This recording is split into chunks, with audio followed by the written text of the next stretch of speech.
સુરદાસજીએ ભ્રમર ગીતના દર્શન અંતઃચક્ષુથી લીલામાં દર્શન કરી અને આ પદ રચ્યા છે, જેમાં હવે આગળનું પદ આવશે.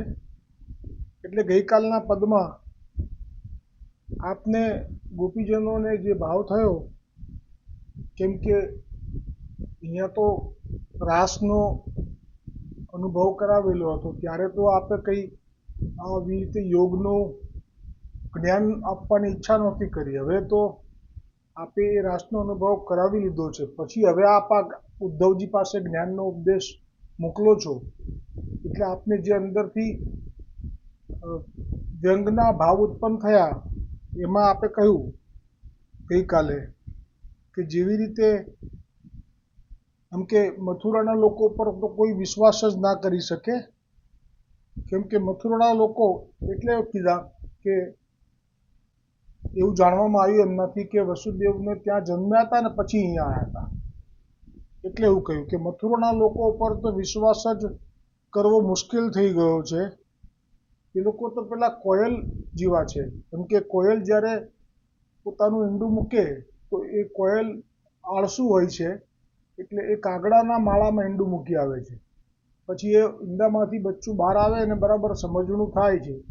અને વસંત ઋતુમાં જ્યારે કોયલ પછી ટહુકે છે, તો તરત જ એ પણ કોયલનું બચ્ચું સમજી જાય છે કે અમારા માતા પિતા તો આ કાગડો ને કાગડી નથી, પણ પેલું કોયલ છે. એટલે એ પછી ઉડી જાય છે. એટલે એ કાળા કોયલનો આ જે સ્વભાવ છે. બીજું કહ્યું ભ્રમર, એ પણ કાળો છે. અને કહ્યું કે આ ભ્રમર પણ જે વખતે ફૂલ ઉપર બેસે ત્યારે તો એવું જ લાગે કે એ ફૂલને બહુ જ પ્રેમ કરે છે, પણ જ્યારે ફૂલમાંથી બધો રસ ચૂસી લે છે, પછી એ ફૂલ તરફ જોતો પણ નથી. અને એટલે આપે છેલ્લે જે કહ્યું કે भ्रमर कमल के पराग को चखने के बाद उसे पूछता तक नहीं, ये सारे काले शरीर वाले एक से है. એટલે આપનું જે શ્રી કૃષ્ણનો જે શ્યામ વર્ણ છે, એ ઉપર આપે હવે વ્યંગ કર્યો ભ્રમર અને કોયલને સંબોધીને. હવે આગળનું પદ છે, પહેલું પદ વાંચીશ. निर्गुण कौन देश को वासी, मधुकर पीह समुजाई साह दे, बूझती साची हासी. को है जनक कौन है जननी, कौन नारी कौन दासी. कैसे वर्ण भेष है कैसो, किंह रस में अभिलाषी. पावेगो पुनिकियो आपनो, जोरे करेगो घासी. सुनत मौन हवे रहियो बावरो, सूर सबे मती नासी. अब गोपियों ने તક એટલે હવે છે ને, જે ગોપીજનોએ ગઈકાલે કીધું હતું ને જે પદમાં કે કાળા લોકોનો વિશ્વાસ ના કરવો જોઈએ, તે વખતે ચિત્ત આપનું જે હતું એ જ્યાં હતું ત્યાંથી હવે હટી અને પાછું નિર્ગુણ તરફ જવા લાગ્યું. કેમ કે શ્રી કૃષ્ણએ સંદેશો મોકલ્યો છે, તો વિચાર્યું કે આ નિર્ગુણ કેવા હશે. તો એ અભણ ગોપી છે, છતાં પણ પલક વારમાં જાણી લીધું કે નિર્ગુણને તો નામ પણ ના હોય, રૂપ પણ ના હોય, ના માતા પિતા હોય, ના પત્ની હોય, ના દાસી હોય. તો આ નિર્ગુણનો અર્થ શું? એટલે આ અભણ ગોપી છે, પણ પ્રેમની ભાષા એને રગે રગમાં છે. એટલે જ કીધું કે પઢી પુરાણ જગમુઆ, કુવાના પંડિત કોઈ. પડપડ પુરાણ જગમુઆ, કુવાના પંડિત કોઈ. ढाई अक्षर प्रेम को पढ़े सोही पंडित હોય.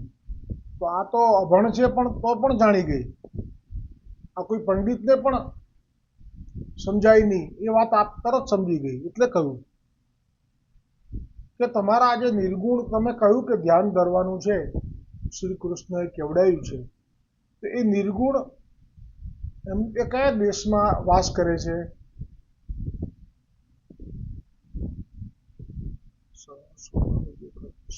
અમે ખરેખર સોગંદથી પૂછીએ છીએ, સોગંદ દઈને પૂછીએ છીએ, સોગંદ દેકર પૂછતે હૈ. આ કંઈ એવું મસ્કરી કે હસવા માટે નથી પૂછતા, કેમ કે હવે તમે કહ્યું જ છે કે શ્રી કૃષ્ણનો સ્મરણ કરવાનું ભૂલી અને નિર્ગુણનું નિરાકારનું ધ્યાન કરો, તો તમે એમને ખરેખર આ મજાક નથી, હું ખરેખર અમે પૂછીએ છીએ કે અમને કહો કે તમારા જે આ નિર્ગુણ ભગવાન છે કયા દેશમાં રહે છે, કયા દેશમાં રહેવાવાળા છે? इसके माता પિતા પત્ની દાસી આખિર કોણ હૈ? એમના માતા પિતા તો હશે ને, નિર્ગુણ છે તો. કેટલી મોટી વાત છે. જુઓ કે સર્જન એની ઉપર માતા પિતા હોય જ, એ સિવાય સર્જન થાય જ નહીં. આટલો દ્રઢ વિશ્વાસ આ અભણ ગોપીઓને છે. कैसा है इन निर्गुण का रूप रंग? હવે તમે ધ્યાન કરવાનું કીધું જ છે, તો હવે એમનું રૂપ પણ કહી દો અને એમનું રંગ પણ કહી દો ઉદ્ધવજી. એટલે કે ભ્રમરને બી કહી રહ્યા છે અત્યારે, એમ માની લઈએ. અને એ કયા વસ્ત્રો પહેરે છે, એમનો વેશ કેવો છે? અને મુખ્ય વાત આવી જે ગોપીજનોને અધિકાર છે, બીજાને અધિકાર નથી. આ ગોપીજનોએ કહ્યું કે એમને કયા રસમાં વિશેષ રુચિ છે, એટલે કે શુષ્ક છે કે રસાલ છે?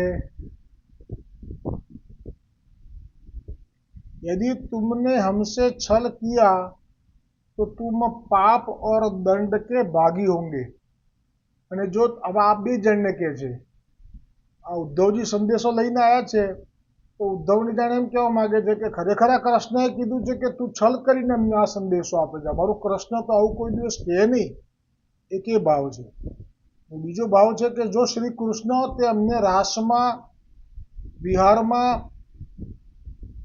વાણીથી નેત્રોના કટાક્ષથી ઘાયલ કરી, અને હવે જો તું અમને આવો ઉપદેશ આપવા બેઠો છે તો આ પાપ કહેવાય. અમારા હૃદયમાં અત્યારે તે જે રસાભાસ કરીને જે વિરહ ઉત્પન્ન કર્યો છે, આ પાપ લાગશે હો, ને આ પાપનું દંડ ભોગવવું પડશે. એટલે ઉદ્ધવજીને પણ કહી રહ્યા છે અને શ્રી કૃષ્ણને પણ, બંને ભાવ છે આમાં. તમે દંડના ભાગીદાર થશો. सूरदास कहते हैं कि गोपिया के इस टक्कर के आगे उद्धव की बुद्धि कुंद हो गई. કેમ કે ઉદ્ધવજીને તો એમ જ હતું, સરળ સ્વભાવ છે ઉદ્ધવજીને. એવું નથી કે ઉદ્ધવજી છલ કપટ વાળા છે, ના, છે સરળ સ્વભાવ, મર્યાદા માર્ગીય છે પણ સરળ સ્વભાવ છે.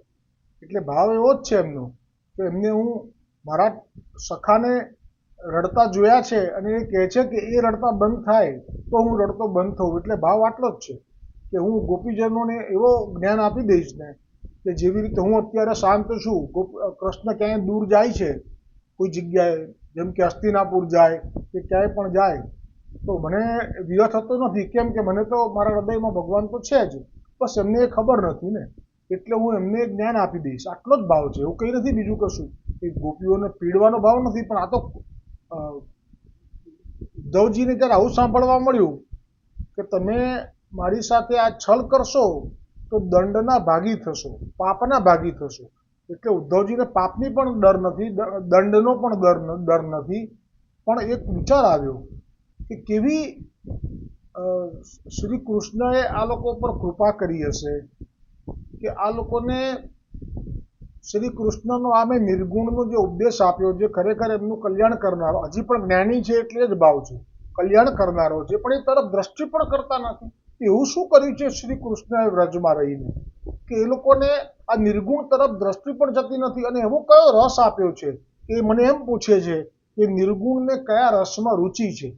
એવું કયું રૂપ પ્રગટ કર્યું છે? કેમ કે અમે જે રૂપ જોઈએ છે એ તો સાધારણ છે, જે એક રાજકુમારને હોય એવું. તો અહીંયા વ્રજમાં એવું કયું વિશેષ રૂપ ગ્રહણ કર્યું છે એટલે જેટલા પણ ગોપીજને પ્રશ્નો પૂછ્યા એ જે નિર્ગુણ માટેના કે એમનો વેશ, એમનો રસમાં રુચિ, આ બધા પ્રશ્નોથી ઉદ્ધવજીની બુદ્ધિ જે છે એ હવે કેવી થઈ ગઈ છે તો કે જે કુંદ, કુંદ એટલે મને ખબર નથી, પણ કહેવાય કે એ સ્તબ્ધ થઈ ગયા. એમના મનમાં જે ભાવ હતો એ તો અહીંયા ક્યાંય દૂર દૂર સુધી અહીંયા સ્પર્શ કરી રહ્યો નથી. એટલે सूरदास जी कहते हैं कि गोपियों के इस तकर के आगे उद्धव की बुद्धि कुंद हो गई और वे चुप हो गए,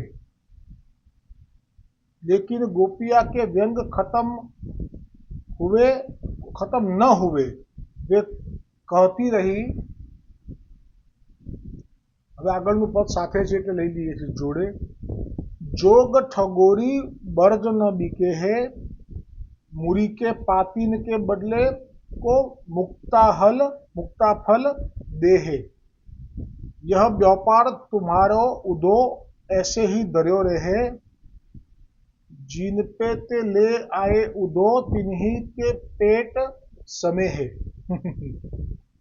दाख छाड़ी के कटुक निम्बोरी को अपने मुख दे है, गुण कीर मोही सुर सांवरे को निर्गुण નિરેવે હે.